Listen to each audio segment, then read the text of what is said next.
नमस्कार साथियों, मैं कुणाल आप सभी का संस्कृति आईएएस यूट्यूब चैनल पर स्वागत करता हूं। आज की वीडियो में हम लोग बात करने वाले हैं कि क्या आने वाले समय में कंगना रनौत संसद सदस्य रहेंगी या नहीं रहेंगी, क्योंकि इनकी संसद सदस्यता को चुनौती दी गई है हिमाचल प्रदेश हाई कोर्ट में और वहां से इन्हें नोटिस भी भेज दिया गया है। तो हिमाचल प्रदेश की मांडी लोकसभा से आज के समय में यह एक लोकसभा सांसद हैं। बीते दिनों हुए चुनाव में इन्होंने यहां से पार्टिसिपेट किया था और चुनावों में जीत भी दर्ज कर ली थी, लेकिन इनके सामने नामांकन दाखिल किए गए एक व्यक्ति के द्वारा ही इनके इस चुनाव के अंदर विजय को चुनौती दी गई है। और चुनाव के अंदर दी गई विजय को चुनौती देके कहा गया है कि अगर मैं चुनाव लड़ता तो कंगना रनौत चुनाव नहीं जीत पाती। मेरे चुनाव के नामांकन को गलत तरह से खारिज कर दिया गया, जिस वजह से कंगना रनौत की जीत का रास्ता साफ हो गया और यह आज के समय में लोकसभा में बैठ रही हैं।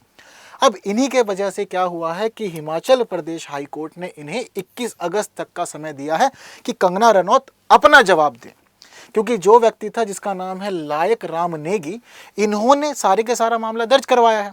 अब इनके दर्ज मामले को सुनते हुए हिमाचल प्रदेश हाई कोर्ट ने कहा है कि देखिए जी, आप 21 अगस्त तक अपना जवाब दीजिए कि इस याचिका पे आपका क्या रुख है और आप क्या कहना चाहते हैं।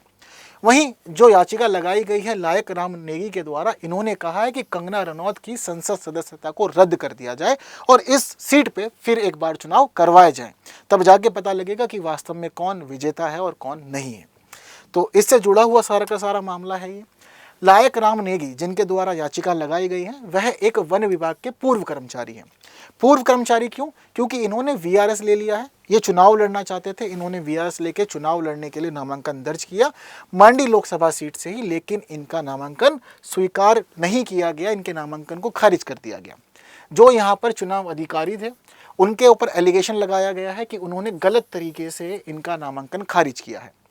दरअसल लायक राम नेगी जो थे ये बता रहे हैं कि चुनाव अधिकारी ने इनसे कहा था कि आपको जो सरकारी आवास मिला था, आपने उस सरकारी आवास के बिजली, पानी और टेलीफोन के नो ड्यूज सर्टिफिकेट जमा ही नहीं किए।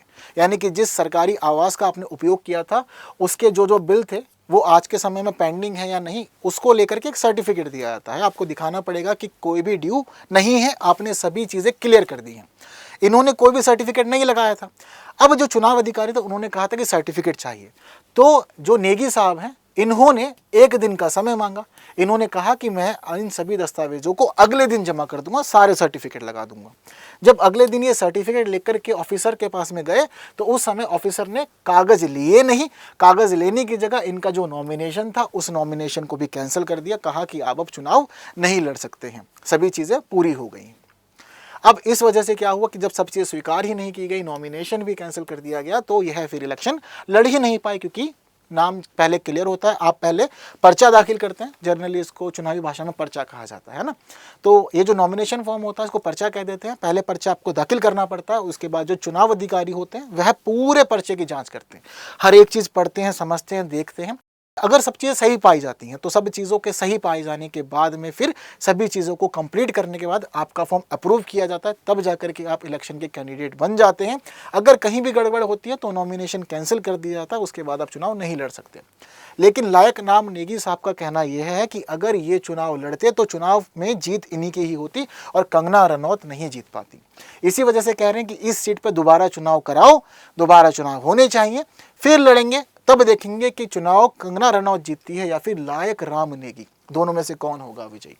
ये पूरा का पूरा मामला सामने आया। हालांकि अब 21 अगस्त तक का समय है कंगना रनौत के पास में, वे अपना जवाब देंगी कोर्ट को। इसके बाद बाकी चीज़ें क्लियर हो पाएंगी कि आने वाले समय में कंगना रनौत लोकसभा सांसद रहेंगी या नहीं रहेंगी, ये तब पता चलेगा। लेकिन नामांकन के खारिज होने के पीछे अनेक कारण हो सकते हैं। ऐसा नहीं है कि किसी एक कारण को आधार बना करके ही आप नामांकन खारिज करें।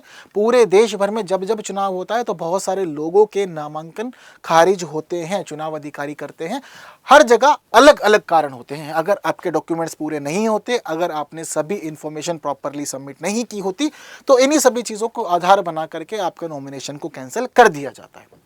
तो जनरली हमारे देश में यह व्यवस्था है कि अगर आपका नाम वोटर लिस्ट में है तो आप चुनाव लड़ सकते हैं। लोकसभा चुनाव में कहीं से भी जहां से आपको ठीक लगता है आप आइए और चुनाव लड़िए। लेकिन आप नामांकन पत्र दाखिल करेंगे, नामांकन पत्र की सभी चीज़ों की जो भी जांच करनी है बारीकी से वह चुनाव अधिकारी करेंगे। चुनाव आयोग अलग अलग जगह अधिकारियों को नियुक्त करता है, तो उनके ऊपर ही सारी जिम्मेदारी रहती है और इस पूरी प्रक्रिया को स्क्रूटनी कहा जाता है। स्क्रूटनी के दौरान आपको बहुत सारी चीज़ें प्रदान करनी पड़ती है और जो आप डिटेल्स देते हैं उन्हीं डिटेल्स में अगर गड़बड़ी या कमी पाई जाती है तो उसी की वजह से नॉमिनेशन कैंसिल होता है। तो कई कारण हो सकते हैं, जैसे कि कागज़ों पर प्रत्याशी या अपेक्षित संख्या में प्रस्तावकों के हस्ताक्षर ना होना।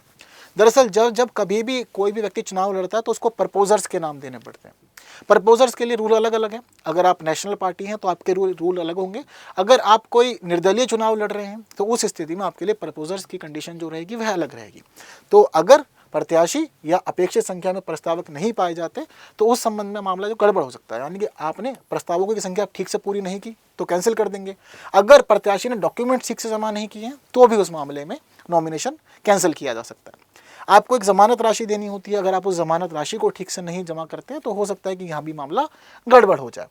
ज़मानत राशि के अलावा एक स्थिति यह भी देखी जाती है कि जब कभी भी कोई भी प्रत्याशी किसी दूसरे चुनावी क्षेत्र से चुनाव लड़ रहा हो तो उसको ये दिखाना पड़ेगा कि मतदाता सूची में उसका नाम है। ठीक है, अगर मतदाता सूची में वह अपना नाम नहीं दिखा पाता तो उस समय भी इस कारण को आधार बना करके नॉमिनेशन कैंसिल कर दिया जाता है।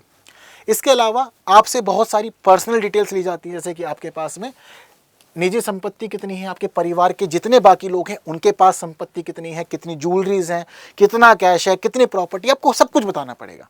अगर आप कहीं भी कुछ भी गड़बड़ करते हैं और जो भी अधिकारी को लगता है कि चीज़ें प्रॉपरली नहीं बताई गई हैं तो वहाँ पर भी आपका नॉमिनेशन कैंसिल किया जा सकता है। आपको यह भी बताना पड़ता है कि आपके ऊपर कौन कौन से मुकदमे चल रहे हैं और मुकदमे की स्थिति क्या है आज के समय में। अगर आप वह डिटेल भी ठीक से नहीं बताते हैं तो भी नॉमिनेशन कैंसिल हो सकता है। अगर कोई प्रत्याशी अपना पूरा पता नहीं लिखता तो उस स्थिति में भी नॉमिनेशन कैंसिल हो सकता है। इसके अलावा एक कारण ये भी है कि अगर आप डॉक्यूमेंट्स को तैयार कर रहे हैं लेकिन इसके लिए एक तिथि होती है। जिस समय मैंने सारी बातें बताई थी इलेक्शन की, तो इलेक्शन की तिथियां बताने के साथ साथ मैंने आपको बताया था कि कब से कब तक नामांकन दर्ज कर सकते हैं। तो समय होता है शाम को 5 बजे तक का। अगर आप शाम 5 बजे तक अपने सभी डॉक्यूमेंट्स के साथ में अपना नॉमिनेशन फॉर्म जमा नहीं करते, आप अधिकारी से कहते हैं कि मेरे को 1 घंटे की मोहलत दे दी जाए या 1 दिन की मोहलत दे दी जाए, तो ऐसा भी नहीं होता। तो इस वजह से भी नॉमिनेशन बहुत सारे लोगों का रह जाता है।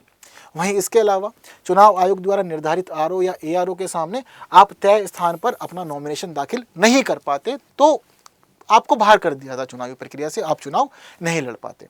तो एक कारण नहीं है, जो नेगी साहब हैं उनको बोला गया था कि आपने सर्टिफिकेट्स नहीं लगाए हैं। हो सकता है कि उन्होंने जो फॉर्म उन्होंने जमा किया था वो लास्ट डे था, अगले दिन जब वो पहुंचे तो उस समय डेट खत्म हो चुकी थी। एक रियल लाइफ इंसिडेंट मेरी लाइफ में भी रहा था एक ऐसा, जिस समय ये इस प्रकार की चीज़ें हुई थी। तो हो सकता है कि लास्ट डे ही जमा किया हो, लेकिन सभी चीज़ें सामने आएगी, पता चलेगा कि क्या गड़बड़ हुई थी, क्योंकि बख्शा किसी को नहीं जाएगा। जब मामला कोर्ट में पहुंच गया है, नेगी साहब ने अपनी बात रखी है, कंगना रनौत अपनी बात रखेंगी, लेकिन उस समय जो चुनाव अधिकारी थे उनको भी बुलाया जाएगा, उनसे भी जवाब मांगे जाएंगे कि आपने क्या स्थिति की थी उस समय।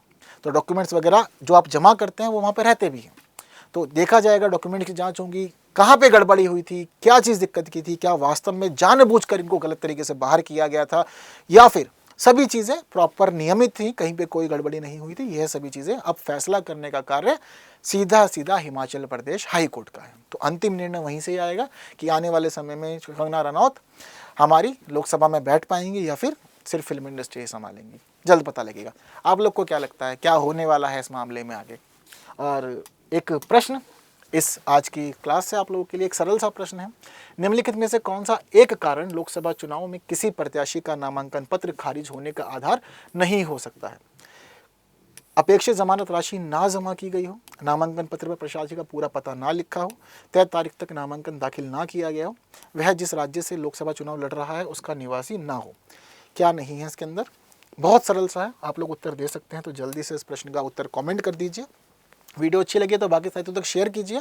वीडियो को लाइक किए बिना नहीं जाना है और ऐसी वीडियोस के लिए बने रहना है संस्कृति IAS यूट्यूब चैनल पे। अब मुलाकात करेंगे अगली वीडियो में कुछ नए विषय के साथ, लेकिन तब तक के लिए दीजिए मुझे विदा। Thank you so much.